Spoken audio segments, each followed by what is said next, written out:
Bismillahirrahmanirrahim. Assalamualaikum warahmatullahi wabarakatuh. Di sini kami dari kelompok 1 mata kuliah perbankan dan lembaga keuangan syariah akan mempresentasikan hasil diskusi kami yang bertemakan Baitul Mal wal Tamwil, yang beranggotakan yang pertama ada Mas Fahmi Nur Pradana, yang kedua ada Mbak Meliana Elafatil Khalifah, yang ketiga ada Mas Mitahudin, yang keempat ada Mas Saifullah Kafi, yang kelima ada Mas Asis Mawardi, yang keenam ada Mbak Eli Dwi Wahyuni. Yang pertama akan dipaparkan oleh Mas Fahmi Nur Pradana. Ya, langsung saja kepada pembahasan. Yang pertama ada pengertian Baitul Mal wa Tamwil atau BMT, terdiri dari dua istilah, yaitu Baitul Mal dan Baitul Tamwil. Dari Baitul Mal sendiri adalah lebih mengarah kepada usaha-usaha pengumpulan dan penyaluran dana yang non-profit, seperti zakat, infak, dan sedekah. Dan sedangkan dari Baitul Tamwil sebagai usaha pengumpulan penyaluran dana komersial. Pengertian BMT menurut para ahli yaitu yang pertama ada menurut Karnain A. Purwaatmaja, Baitul Mal wa Tamwil merupakan pengembangan ekonomi berbasis masjid sebagai sarana untuk memakmurkan masjid. Yang kedua ada menurut Abdul Aziz dan Mariah Ulfa, Baitul Mal wa Tamwil atau BMT adalah sebagai keuangan mikro yang dioperasikan dengan prinsip bagi hasil, menumbuhkan bisnis usaha mikro dan kecil dalam rangka meningkatkan derajat dan martabat serta membela kepentingan kaum fakir miskin. Jadi, Baitul Mal wa Tamwil adalah balai usaha mandiri terpadu yang isinya berintikan Bayat al-Mal wa al-Tamwil dengan kegiatan pengembangan usaha-usaha produktif dan investasi dalam meningkatkan kualitas kegiatan ekonomi pengusaha kecil bawah, dan dengan antara lain mendorong kegiatan menabung dan menanggungjawaban pembiayaan kegiatan ekonomi.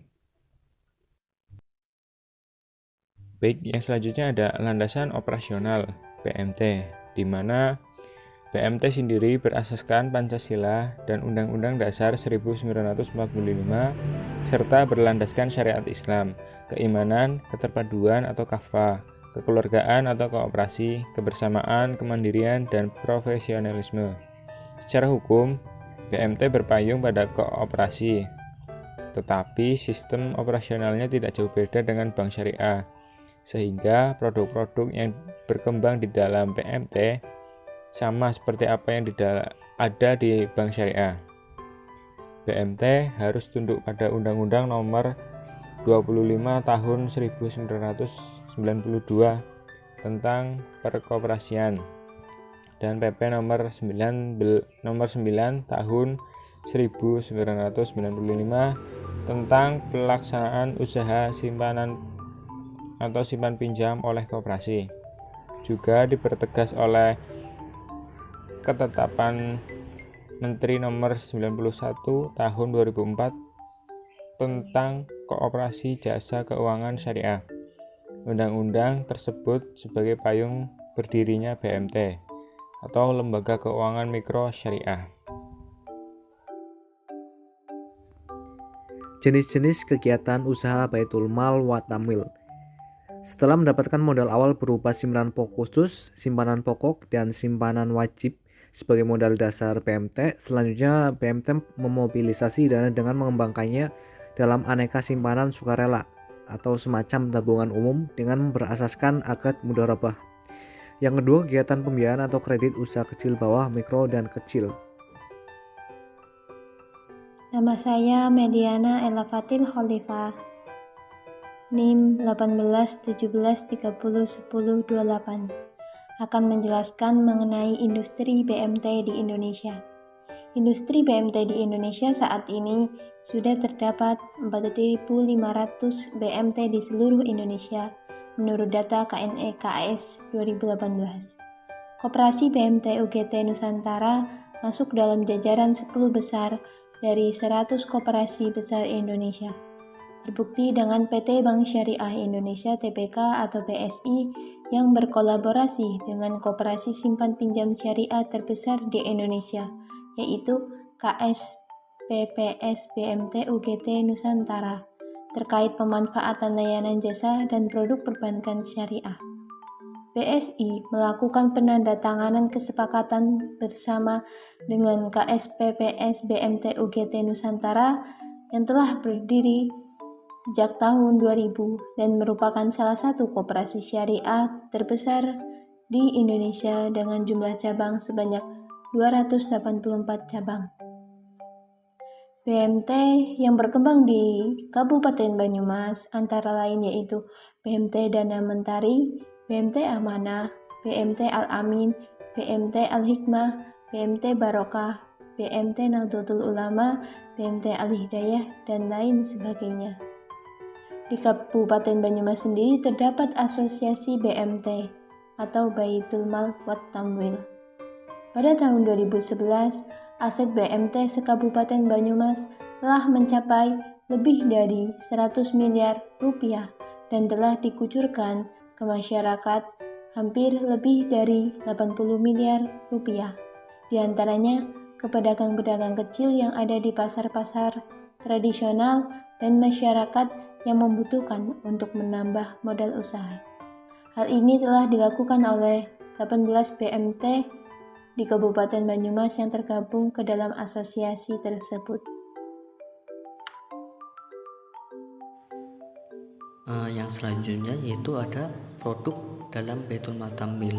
Itu yang pertama ada produk simpanan atau penghimpunan dana. Yang pertama yaitu Giro Wadiah. Giro Wadiah yaitu produk simpanan yang bisa ditarik kapan saja. Dana nasabah dititipkan di Baitul Mal Tamwil dan boleh dikelola. Setiap saat nasabah berhak mengambilnya dan berhak mendapatkan bonus dari keuntungan pemanfaatan dari giro oleh Baitul Mal Tamwil. Besarnya bonus tidak ditetapkan di muka, tetapi benar-benar merupakan kebijakan Baitul Mal Tamwil. Kemudian yang kedua ada tabungan mudharabah. Dana yang disimpan nasabah akan dikelola oleh BMT. Untuk memperoleh keuntungan akan diberikan kepada nasabah berdasarkan kesepakatan nasabah. Nasabah bertindak sebagai sohibul mal dan Baitul Mal Tamwil bertindak sebagai mudharib. Kemudian yang ketiga ada deposito mudharabah. Baitul Mal Tamwil bebas melakukan berbagai usaha yang tidak bertentangan dengan Islam dan mengembangkannya. Baitul Mal Tamwil berfungsi sebagai mudharib, sedangkan nasabah bertindak sebagai sohibul mal. Ada juga nasabah yang dititipkan untuk usaha tertentu. Nasabah memberi batasan pengguna dana untuk jenis dan tempat tertentu. Jenis ini disebut mudharabah muqayyadah. Kemudian yang kedua ada produk pembiayaan, yaitu pembiayaan yang diberikan oleh Baitul Mal Tamwil pada dasarnya terdiri dari tiga model pembiayaan, yaitu dengan sistem bagi hasil, pembiayaan jual beli dengan keuntungan, dan pembiayaan kebajikan. Yang pertama yaitu pada produk pembiayaan, yang pertama ada pembiayaan dengan sistem bagi hasil, terdiri dari dua bentuk, yaitu pembiayaan 100% tanpa campur tangan Baitul Mal Tamwil dalam pengelolaan usaha yang disebut pembiayaan mudharabah, dan pembiayaan yang kurang dari 100% dalam pilihan Baitul Mal Tamwil boleh ikut mengelola usaha atau boleh juga ikut mengelola usaha yang disebut pembiayaan musyarakah. Kemudian yang kedua ada pembiayaan jual beli dengan keuntungan, terdiri dari dua bentuk juga, yaitu pembelian barang untuk nasabah dengan pembayaran dilunasi pada jangka waktu tertentu yang disebut dengan pembiayaan mudharabah, dan pembelian barang untuk nasabah dengan pembayaran dilakukan secara mencicil sampai lunas. Kemudian ada akad dalam Baitul Mal Tamwil. Yang pertama yaitu ada akad mudharabah. Yang dimaksud dengan akad mudharabah yaitu akad suatu perikatan antara ijab dan qabul dengan cara-cara yang dibenarkan oleh syara yang menetapkan adanya akibat hukum pada objeknya. Kemudian yang kedua yaitu ada akad mudharabah. Pembiayaan dengan akad mudharabah yaitu suatu bentuk kerja sama yang dilakukan mudharib dan sahibul mal. Modal yang dimiliki oleh sahibul mal kemudian dipercayakan untuk dikelola oleh mudharib. Dalam kerjasama ini diperlukan akad sebagai bentuk kesepakatan bersama. Penentu isi akad mudharabah pada setiap baitul matamwil dibuat oleh pihak baitul matamwil itu sendiri. Pihak baitul matamwil wajib memberikan keterangan mengenai isi kontrak kerja sama yang akan kontrak kerjasama yang akan ditandatangani oleh nasabah, dan begitu pula sebaliknya. Nasabah berhak mengetahui isi kontrak kerja sama tersebut. Nasabah juga wajib mengetahui segala aturan yang telah ditentukan oleh pihak baitul matamwil, karena dalam kontrak telah tercantum hak dan kewajiban dari masing-masing pihak.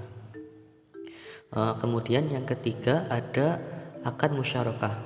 Akad musyarakah tercipta dengan cara kesepakatan yang dimana dua orang atau lebih setuju bahwa tiap orang dari mereka memberikan modal musyarakah dan sepakat berbagi keuntungan dan kerugian.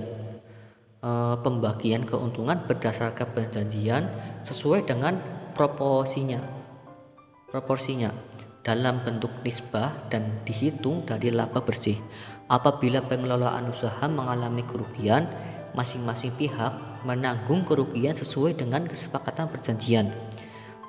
Biasanya pengembalian dan penghitungan keuntungan dilakukan setelah akhir waktu dan telah ditentukan, dan akan ditinjau kembali sebagai bahan pertimbangan untuk melanjutkan kemitraan usaha yang saling menguntungkan. Penggunaan pembiayaan dengan menggunakan akad ini yaitu untuk keperluan produktif dengan tujuan modal kerja, dan syarat utamanya adalah keikutsertaan pihak pemberi dana dalam proses pengelolaan. Untuk yang selanjutnya ada mekanisme operasional BMT. Sistem bagi hasil adalah pola pembiayaan keuntungan maupun kerugian antara BMT dengan anggota penyimpan berdasarkan perhitungan yang telah disepakati bersama.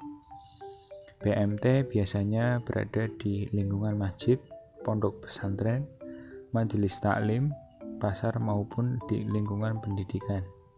Biasanya yang mensponsori BMT sendiri adalah para aghnia atau dermawan, pemuka agama, pengurus masjid, pengurus majelis taklim, pimpinan pondok pesantren, cendekiawan, tokoh masyarakat atau dosen serta tenaga pendidik. Peran serta kelompok masyarakat tersebut adalah berupa sumbangan pemikiran, penyediaan modal awal, bantuan penggunaan tanah dan gedung ataupun kantor. Untuk menunjang permodalan, BMT membuka kesempatan untuk mendapatkan sumber permodalan yang sesuai dengan atau berasal dari zakat, infak, dan sedekah dari orang-orang tersebut. Kemudian dilanjut pada pola tabungan. Pada pola tabungan atau simpanan dapat diartikan sebagai titipan murni dari orang atau badan usaha kepada pihak BMT. Yang selanjutnya adalah pola pembiayaan. Pola pembiayaan terdiri dari berbagi hasil dan jual beli dengan markup atau tambahan atas modal, serta pembiayaan non-profit. Kasus atau permasalahan tentang BMT di masyarakat. Prinsip BMT yang mirip dengan koperasi membuat BMT banyak diminati oleh masyarakat. Dalam melakukan transaksi keuangannya, BMT banyak mengadopsi prinsip-prinsip syariah yang dikolaborasikan dengan prinsip koperasi, sehingga keunggulan lembaga keuangan non-bank ini menjadi lebih banyak. tren perkembangan UMKM di Indonesia sekarang ini banyak mengarah pada sektor yang memang belum banyak memperoleh persaingan, terutama di pedesaan. Namun program-program pemerintah untuk menunjang pengoptimalan sektor pedesaan ini dengan mencanangkan program pengadaan dan pembentukan badan usaha milik desa atau BUMDes menjadi saingan tersendiri bagi BMT.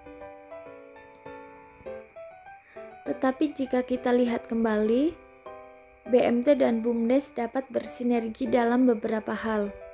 Yang pertama, BMT mendukung BUMDes dalam aktualisasi nilai spiritualisme dalam pembangunan sosial ekonomi dan pemberdayaan masyarakat.